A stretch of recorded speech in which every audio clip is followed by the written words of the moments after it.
What's up, YouTube? It's Chay. Catch me at @Chay_ on Twitch. We're reacting to why Playboi Carti is fucking brilliant by 90%. Let's get into it. You feel me? I feel as if like, damn, I did wrong. But besides that, like, I want you to pause for a second and guess who was sleeping during this interview. On the right, we can clearly see Ian Connor in an interview talking to him. But on the left, if it wasn't obvious enough already, it's Playboi Carti. This footage is from a deleted SSS Entertainment interview with Ian Connor and Playboi Carti taking place around 2016. I don't know what it is about this nigga's voice, but it got me real, like, in the flow. Like, I could damn near fall asleep to this nigga shit. No diddy pause. During Playboi Carti's early career, where you'd think his image and publicity overall mattered the most, but as you can see, he has his head down, appears to be sleeping, clearly doesn't give a fuck about the interview. I think this clip perfectly sums up Playboi Carti. He never really cared for interviews or portraying his image professionally. Take the Aiden Ross room that happened just a few years ago. Aiden Ross paid Carti $2 million cash and promised him a Ferrari just to come on. I feel like this shit was cap. I don't know. There's no way that nigga really got 2 M's for that. Like, I know nigga said he did, but no, there's no way. That'd be the biggest fucking robbery on earth, bro. Carti did end up coming on stream, but left after only saying a few sentences to Aiden and only 6 minutes on the camera. But how did Carti get to this level of mysteriousness, and why are people like Aiden Ross paying him so much money just to come on stream? Short answer is this is what happens when you got OD value and then you don't show your face. Like, if a nigga interviewed all the time, then it'd be like, alright, nobody's paying you 2 mil because you already do this shit.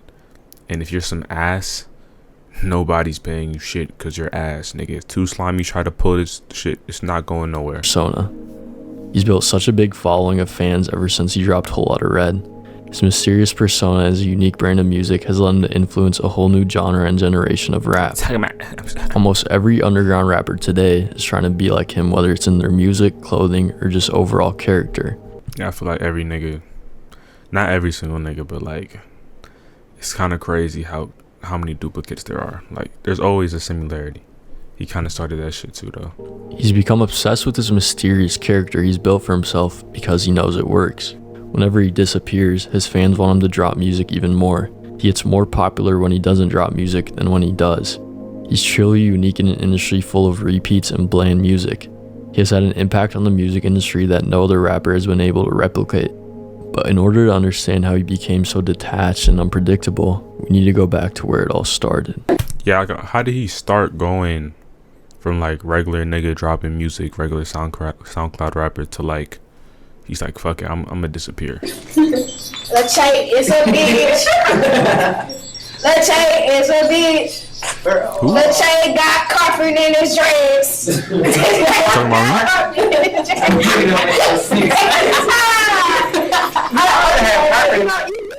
In 1995, in Riverdale, Georgia, Jordan Carter was born. From his early childhood years, he always loved rap music. The artists that influenced him as a kid, some of the 2 biggest being Prince and Lil Wayne, would definitely have an impact on how he carried himself. They both went against the norm of society, just like... Yeah, Prince was on, like, the OG zesty nigga, the I-City influence. And then Lil Wayne, he was always on his own shit. But I definitely see the Prince influence. Nobody be talking about that. Nobody talks about like how zesty Prince and Michael Jackson was. Like, Michael Jackson had fucking edges. Nobody talk about that. But when niggas do it now, it's crazy. Niggas did it back then, it was cool. He would later in his career. However, during his childhood, he was a real rebel. He loved to hoop, but he would constantly skip practice, smoke weed with his friends. He would eventually quit basketball completely and take up rapping. He graduated high school in 2014, barely passing his classes. He wanted something bigger than getting a 9-to-5 and just working his whole life. He started to really focus in on his rap career. During the early stages of his career, Carti often rapped with childhood friends Uno the Activist and Thousand Man Fani. They had a group called Splur Gang. They would often post on SoundCloud, collaborating on songs like Whole Thing and Splur Gang. They eventually got noticed by Father, who was the owner of Awful Records. It's your boy Cash Carti of Awful Records, and we live. Carti was never actually signed to Awful Records, but they definitely gave him good opportunities. He now had studio time and he was dropping tracks like Broke Boy and Fetty. He was already having small shows and he showed a lot of potential of someday being a big artist. Carti moved to New York in 2015, and he was crashing at different people's cribs that he knew and recorded music with. He was still just 18 at the time, but he was so passionate about music, he was willing to just leave everything behind in Atlanta, including his friends. I feel like a lot of niggas think it's a big risk, but you gotta think like, what's the risk in doing this shit? Like, if this is what you want, and at the end of the day, a 9 to 5 is always gonna be there, and that shit not gonna make you happy. The biggest risk is not going for that shit. Like, what else you gonna do with your time? Like, you gonna wake up 9 to 5, go to sleep. Like, you're not taking no risk by like chasing your dreams and shit. He would begin to fall out with his old crew and started to move on to bigger opportunities. He would continue making music with them, but would start focusing more on his own career. While living in New York, Carti would meet ASAP Bari. Bari fucked with his music and style, and they would become pretty close, often seen hanging out and making music together. Woo! Hold up, nigga got a mask cause he eat the ass. Bari was one of the founding members of the ASAP mob. He was able to help get Carti connected with almost everyone in the ASAP mob, which were super important connections to Carti at the time. The ASAP mob was also beginning to gain traction in the rap game, specifically through Ferg and Rocky, who both happened to like Carti's music also.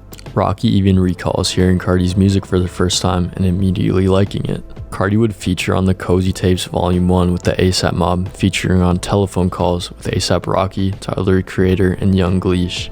This was his biggest feature in his career up to this point, and later that year, Carti would be signed to OG by Rocky. Man, shout out to OG. Yeah, Rocky signed me, you know what I'm saying? We got a lot of shit coming up. Carti was also beginning to make music with Lil Uzi Vert. They had songs like Left to Right and even went on tour together. Carti was getting talked about a lot at this point in the underground, despite having such little music to his name. People just liked his overall vibe and style. He was already attracting a fan base, even though he didn't have a single studio album out yet.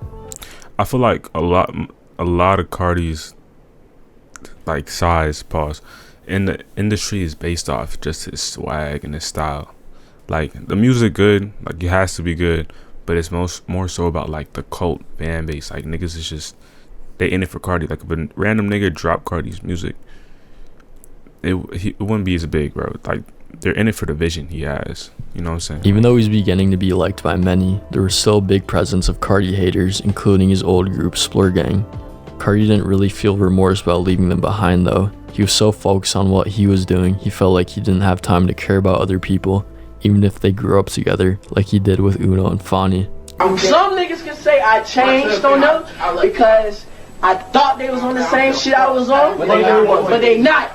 Or they was on some shit that I wanted to be on, and when I got on that shit, I got on it, then surpassed them, and they was just lost in the sauce. Carti's narcissistic personality was already beginning to show, even this early in his career.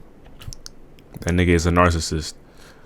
But like, I feel like you gotta be like that to be big in this industry. Like, you can't be you can't not have an ego and then do this shit. To chase your dreams, you gotta have an ego. You gotta think you that nigga. He cared so much about his own success, he was willing to leave other people he was once close to in the rear view. It was around this time that Carti would also begin working on his first album, self-titled. To promote his upcoming self-titled album, Carti dropped Woke Up Like This, featuring Lil Uzi. The song went viral immediately. Carti and Uzi obviously had insane chemistry on the song and would continue to record music together. Uzi that Me and nigga, Uzi be in the studio together at all times, and we just be knowing, you know what I'm saying? We're a team. Carti also dropped Magnolia, which was also very popular when it came out. His first official studio album was already starting to get lots of attention before its release. Playboi Carti's self-titled album dropped on April 14, 2017. Most of the album was produced by Pure Born. People initially questioned his talent. He didn't spit meaningful bars like other rappers. He had his own type of sound. He was just too different at the time for people to understand. That's the thing though. If you wanna blow up, you gotta create your own lane and take that risk, bro. Cause you can only be as good as the nigga you copy, or like less. If you wanna like go crazy, you gotta make your own shit. You gotta take the risk of being wrong, honestly. Being hated on for being a mumble rap artist, even though some of the most popular songs and artists of the upcoming era were indeed mumble rap artists and songs. People did not think he was talented enough to make it. Even though the album was still very successful, people did not think he was a good artist who deserved all the attention he was getting. from what I can hear, Playboi Carti very much inhabits that whole Lil Uzi Vert wing of this whole mumble rap trend right now. Playboi Carti, though, reminds me of too many artists to really kind of feel like he's all that distinct or all that memorable, all that original. He just kind of feels very generic, very dime a dozen to me. Even though he had a good amount of haters, there were still a lot of people who loved his music. They loved the unique sound and the melodic beats he rapped over. He was already starting to attract a fan base unique to just him. And when Carti released Dilate in 2018, some went crazy and appreciated him dropping more music, but others were very doubtful of his talent. Many thought he was being carried by his producers, just like his last album. What people didn't seem to realize back then is that production matters just as much as the rapper on the beat. I think that the problem is more evident today than it was back then, as today you have many underground rappers today that are just not talented, but have very talented producers. Yeah, a lot of niggas, the beats be doing 90% of the work, bro. Like, let me just hear the beat. Fuck what you talking about. The music still does not turn out good. This being said, Carti would continue to get hated on, but no one could doubt the numbers and the genuine aura he had at the time. Dilate was even more successful than his self-titled album, and he continued to progress as an artist while continuing to grow his fan base. However, after dropping Dilate, Carti did not release much music. Fans were starting to get desperate, and his disappearance got him more popularity than he ever had before. The build-up to his new album, Whole Lotta Red, was getting intense day by day, as fans kept speculating on its release date. Since he wasn't releasing any music, fans started to leak most of his projects that he was working on. This only delayed the release though, as Carti wanted to give his fans something fresh that they hadn't heard. See, this the shit. Niggas, this is how it started. Niggas leak. Then he sees the leak, he's like, fuck it, I'm not dropping it, because niggas already know. And then niggas keep leaking, he keep pushing it back, and then he sees, hold on, I'm getting more attention by not dropping. So the reason this nigga don't drop is y'all fault. That's why this nigga don't drop. Y'all fucking do too much. So he kept scrapping and resetting the album. Carti was now beginning to realize the grasp he had not only on his fans, but the entire music industry. He was one of the most popular artists, even though... That's because he always do some different shit. So when he don't drop, niggas is wondering like, alright, what he about to do? Like when Kendrick don't drop, it's like, we know what you do, nigga. Like you gonna have some crazy ass triple, quadruple entendre on a fucking beat.